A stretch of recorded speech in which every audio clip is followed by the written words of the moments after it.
For every struggle in your life, there is a strategy. They didn't get it either. I'm going to try y'all. For every struggle in your life, there is a strategy. They got it.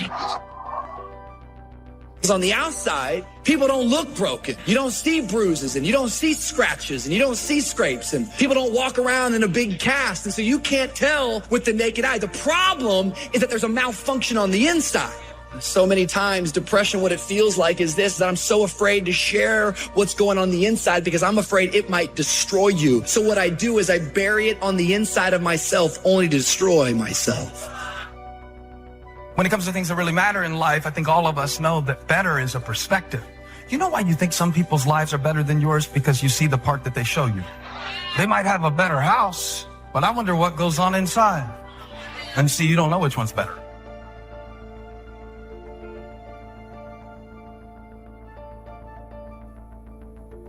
When something is just beginning to bud, there is also trouble rising up right beside it. When the wheat came up, the tare came up with it. Not because the wheat wasn't real, but because it was. It came up at the same time. Life is crazy. If you live long enough, you will find out that some of the people you spent so much of your time envying were secretly miserable. There is something in you that will deliver you. But in order to produce it, you have to go through the dark place.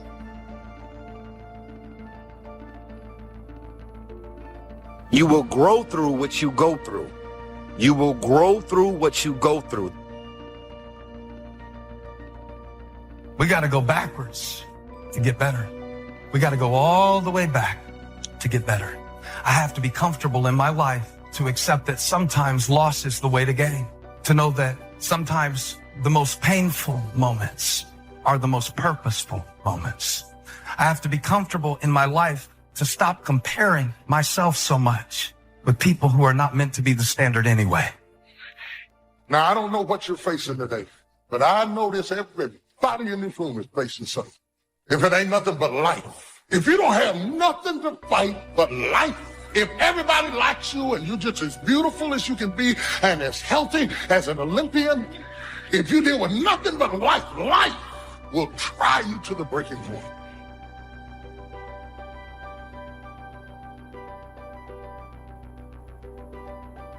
It can be the best time in your life and the worst time all at the same time. You can either stand up and take that small step forward. You don't have to know where you're going. You don't have to have the perfect plan. You don't have to know what tomorrow holds. But you can either get up and take that small step, or you're going to sit at that kitchen counter for the rest of your life. And now, years later, I pushed through those hard times and I realized, and I truly believe in now, that the smallest of steps eventually completes the grandest of journeys. You can have what other people can't have. You can go where other people can't go. You can ask what other people can't ask for, because you are not a whosoever. Quit acting like a whosoever. Quit asking like a whosoever. Quit asking like you don't have a right to go in boldly and ask. You are a chosen generation. You are a peculiar people. Say, I'm not a whosoever. Our problems do not overshadow our purpose. Our weaknesses do not discount our work, and our deficiencies definitely do not delay our destiny. We have to learn how to work our weakness. You got to work your weakness, because all of us to some degree have a thorn in our flesh. We all have gaps. We all have deficiency. We've all made mistakes. We've all got these things that feel like a thorn in our flesh. If you wish to be successful, study success. If you wish to be happy, study happiness. Happiness is not an accident. It is first a study and then a practice. You would naturally assume that most people would make a careful study of them. Why they do not is yet another example of those aspects of life that fall into the category of mysteries of the mind. Remember, major keys to your better future are going to be ideas and information. Open people like to live on the periphery of boundaries, and they like to break boundaries between things, because interesting things happen when you think a different way, when you think outside of the box, so to speak. That's what open people do. They always think outside of the box, no matter what box you put them in. You know, and sometimes you meet people that are so open that they're completely disorganized. Their thought process is almost completely associational, like a dreamer. They just jump from one thing to another, and they're very interesting to talk to. It's very hard for those people to get their lives together because they're interested in absolutely everything, and their attention just flits all over the place. If we have any lack, it is not because we lack money or opportunity or resources. It is because we lack ideas that have taken form from information. If you search, you will find. So that is the way to discover ideas and life-changing information. Search. In order to find, you must search. You must go and engage in conversations with people of substance. You must go looking, go searching. Rarely does a good idea interrupt you. And as you make a diligent search, you will find just the ideas you need. Everybody's been through some shit in their childhood. Alcohol and drug abuse, family members, grandmother, family dying, and it all sets you back. It's a setback for a setup to get to the ultimate blessings. And I came to speak to somebody today who has some triumph in your life, but you've also got some trouble. You've got some joy in your life, but you've also got some sadness.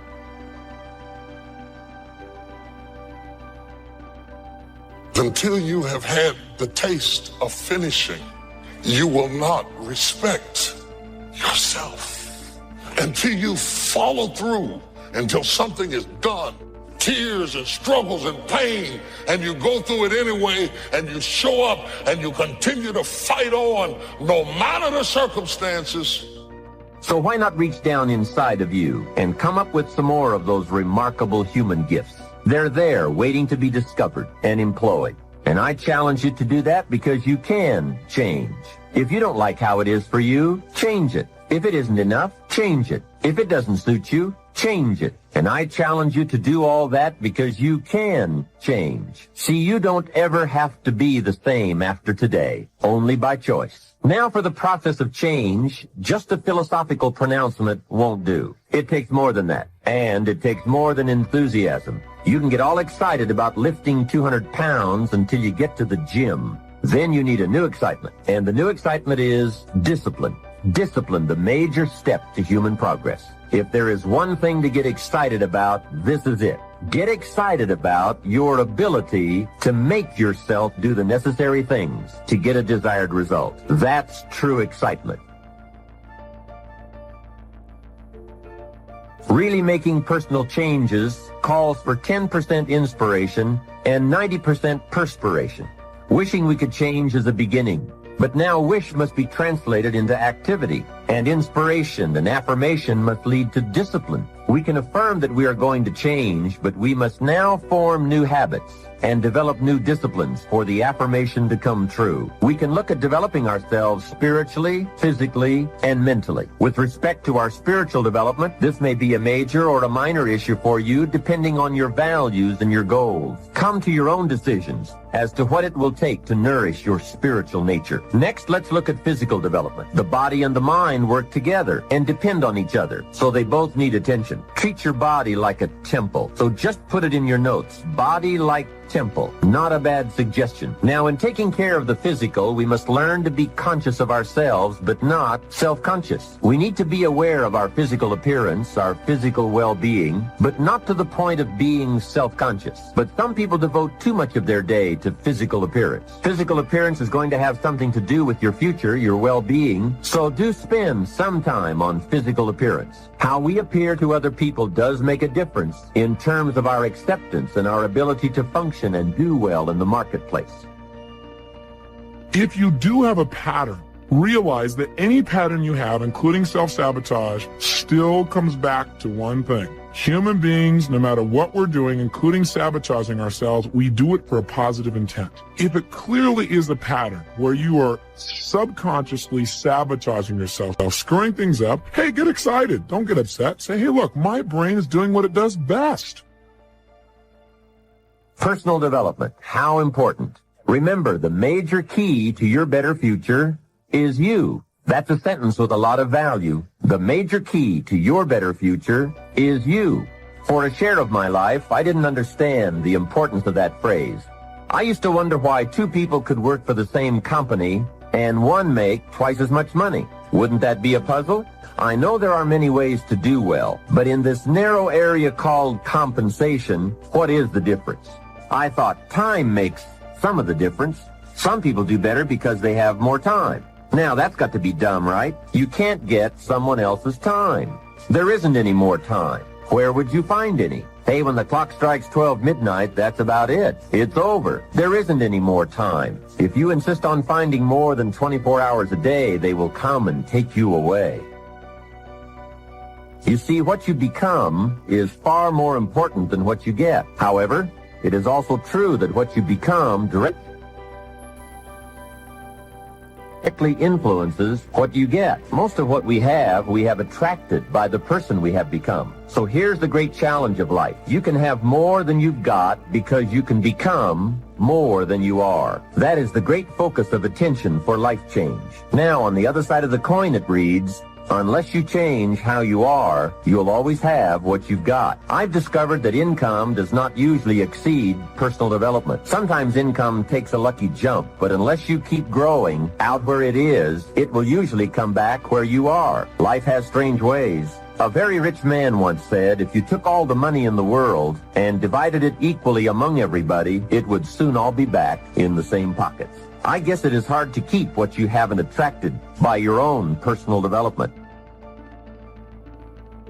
It's not what we can do that's in question. What we can do is fantastic. What we can do is unbelievable. What we can do, it's what we settle for that's disappointing. What we become is what leads to all the good things. And the habits we form, habits of mind, attitude, and behavior, are a dominant part of what we are becoming. Now, I understand as well as anyone that forming new habits doesn't come easy. But new habits will come when we change, but rather by changing small pieces and parts at a time. I think that's how most of us change. We just keep nudging ourselves in the right direction, forming one or two new habits at a time, little by little, until finally we've made the turn. And this is where the good life comes from, those personal changes. There's nothing you can do with the seasons, but there's everything you can do with yourself. Wish for your own attitudes, strength, and capabilities to change in order to handle the winters. Time, we will probably use them all, unless somebody finally comes along and blows all those excuses apart to make us come face to face with the real reasons for our current dilemma. Until that time, we will probably use another million excuses to prevent ourselves from having $1 million. Here's one of the major questions I'll pose to you during this program. What are you going to do starting today that will make a difference in how your life works out? See, if you don't do something starting today that will make a difference, guess what? It's going to be the same. And you can guess what the next 5 years are going to be like. Just look at the last 5. Now here's another key question. What can you do starting today that will make a difference? That's a good question. What can you do? What can you do with economic chaos? What can you do with massive disappointment when it's all gone wrong? What can you do when it won't work, when you've run out of money, when you don't feel well, and it's all gone sour? What can you do? Well, let me give you the broad answer first. Here's what you can do. You can do the most remarkable things, no matter what happens. Hey, people can do incredible things, unbelievable things.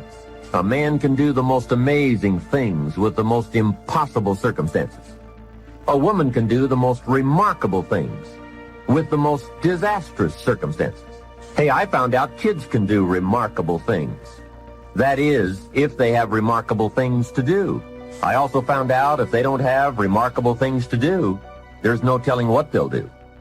For things to change for you, you've got to change, no matter what successes you've already achieved. Otherwise, it isn't going to change for you. I sure hope things will change. That seemed to be my only hope. If it wasn't going to change, I was in serious trouble. Then I found out it wasn't going to change, and I was in serious trouble. Hey, remember, it isn't going to change. Not long ago, I did a seminar for a group of oil company executives during their convention in Honolulu. Sitting around this conference table, one of them asked, Mr. Rohn, you know some important people around the world. What do you think the next 10 years are going to be like? I said, gentlemen, I do know the right people. I can tell you. So they all listened very carefully. I said, gentlemen, based on the people I know and from the best of my own experience, I've concluded that in the coming 10 years, it's going to be about like it's always been. Do you define yourself by your emotions? Do you define yourself by your status? Do you define yourself by your lowest point? Do you define yourself by your highest achievement? All of that is dangerous. It's very easy for us to become duplicates of everything and everybody that's around us. I'm saying to you, wake up every day and decide that you love yourself enough to commit yourself to you. They say that you're selfish. The word selfish starts with the word self.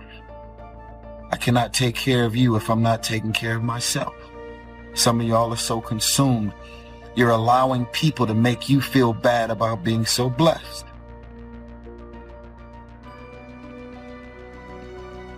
Gratitude erases negativity. I'm going to show you how this works.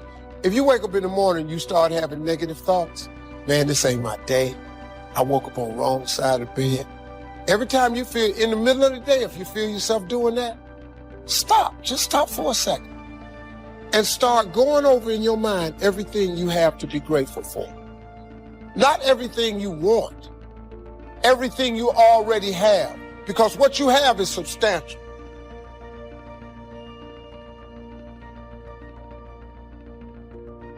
Because the moment you start believing that you are what you do or you are what you went through, there's a bleeding on the inside that happens when your sense of self-worth flows from what you do and what you go through.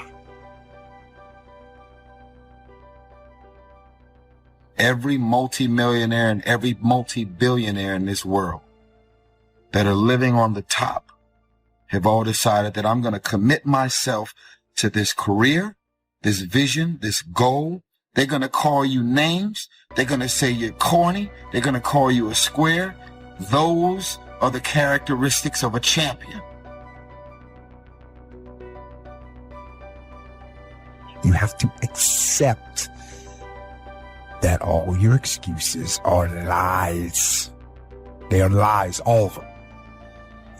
Think about the things that you tell yourself, the lies you use to rationalize taking the easy road.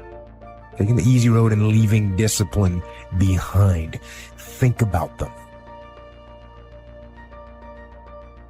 Which story are you telling yourself? The one of your own life or hiding in the story of other people's lives? We hide in the story of other people's lives through gossip of people that are around us, talking bad about them. Those are all stories about other people's lives. Are you in the story of your own life?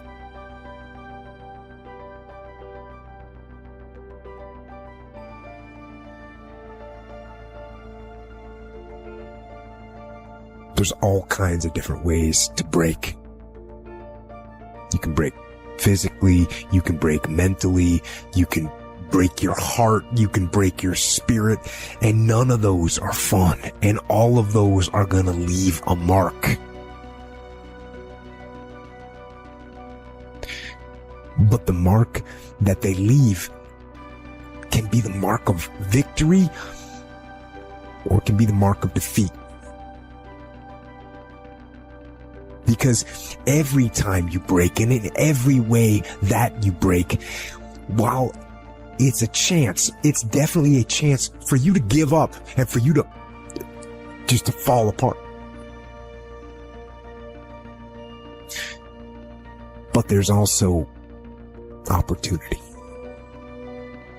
There's opportunity to get stronger, and get smarter, and get faster, and get tougher, and get more stable, and get more resilient, and get better.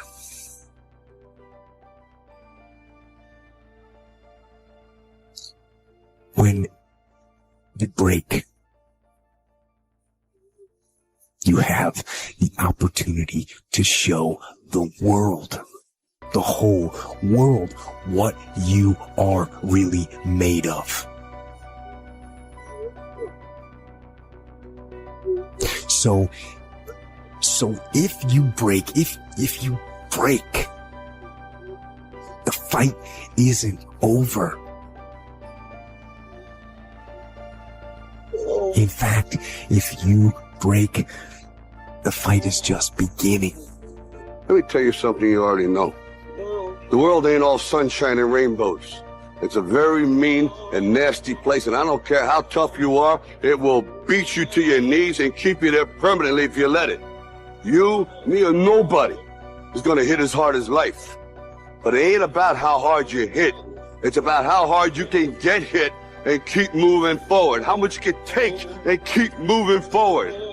That's how winning is done. Now, if you know what you're worth, now go out and get what you're worth. But you gotta be willing to take the hits and not pointing fingers saying you ain't where you want to be because of him or her or anybody. Cowards do that, and that ain't you. You're better than that. Move on. Straight up, move on.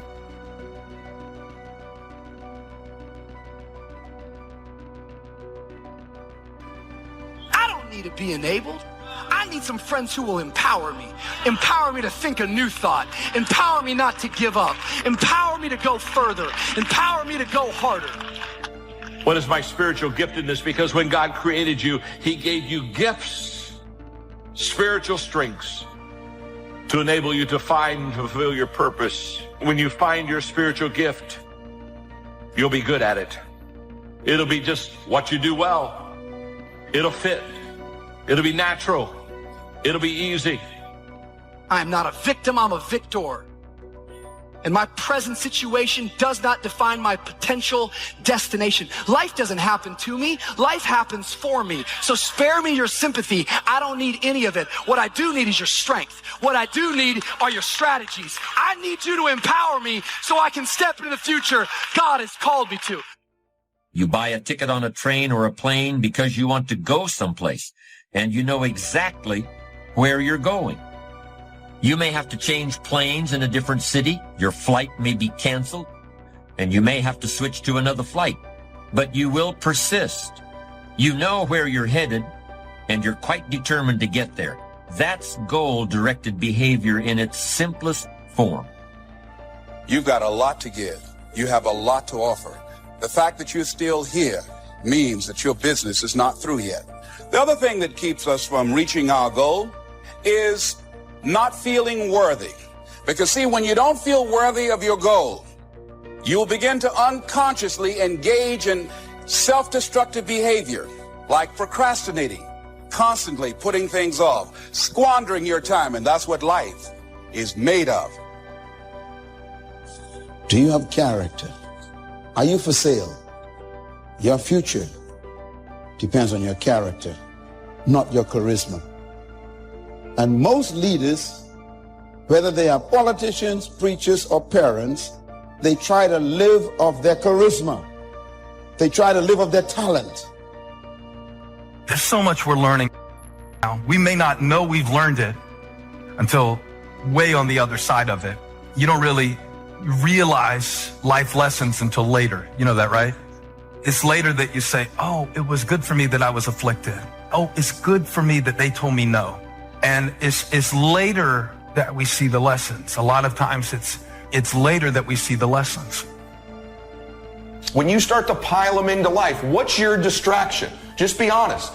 Are you distracted by ESPN? Are you distracted by movies, video games, gossip, haters, right? Your problems. Are you distracted with things that don't matter in your life? There's all these things competing to get you to not be focused. How about your insecurities? How about your fears or your problems? Are you using all of these? Do you your relationship issues, does it distract you from your big goals? Do you let these things, do you almost willingly do it? It first starts with decision on your part. And may I add, well, you should decide. Why let worry continue to take money out of your pocket and bank account? Why let worry any longer keep you from becoming all you can be? It's a burden you can get rid of. Why not be rid of those sinking, nagging feelings that all is not going to be well, that you can't do it. Worry is undue concern that takes up too much of your mental and emotional time. Most of us are willing participants in our own distraction. And we need to be willing participants in our own focus, in our own obsessions, and getting ourselves back on plan. Because remember what I told you, if you're really obsessed, the obsession will distract you from these things.